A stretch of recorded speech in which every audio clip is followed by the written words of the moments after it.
Hello বন্ধুরা, আমি শর্মিষ্ঠা চলে এসেছি। দেখুন চোদ্দো শাকগুলো আমি কী নিয়েছি দেখিয়েছি। এবারে আমি কেটে ভালো করে ধুয়ে রেখে দিয়েছি।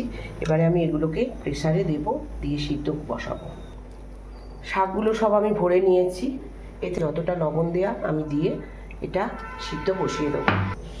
দেখুন প্রেসারের মুন্ডিটা দিয়ে আমি এটাকে সিদ্ধ বসিয়ে দিলাম। পড়ে গেছে, এরপর চলে আসছি।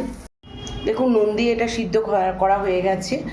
একটু নিয়েছি খোলা ছাড়িয়ে, পোস্ত নিয়েছি আর একটু কাঁচা লঙ্কা, শুকনো লঙ্কা।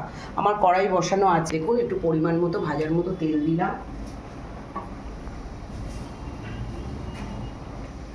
অল্প একটু কালো জিরে দিলাম।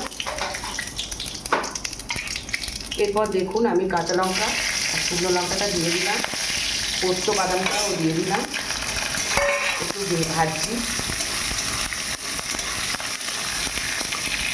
এর মধ্যে এবারে আমি জল দিয়ে আমি শাকটা দিয়ে দিলাম। আমার নুন আগেই আমি দিয়ে সিদ্ধ করেছি, সেহেতু নুনটা আমার দেওয়া রয়েছে। এরপর আমি একটু এটাকে মাখো মাখো হয়ে গেছে, কত সুন্দর দেখুন। দেখুন যেহেতু নিরামিষ শাক আমার একটু মিষ্টি মিষ্টি হবে, আমি 1 চামচ 1.5 চা দেখুন আমি এবারে একটু তেল দিয়ে দিচ্ছি, কাঁচা তেল।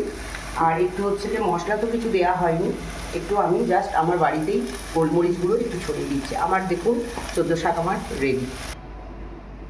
দেখুন বন্ধুরা আমার চোদ্দো শাক রেডি। এরকমভাবে আপনারা চোদ্দো শাক বানান, খুবই ভালো লাগবে। চলে আসছি পরের ভিডিওতে। যদি আমার ভিডিওগুলো ভালো লাগে লাইক শেয়ার সাবস্ক্রাইব করবে। ধন্যবাদ।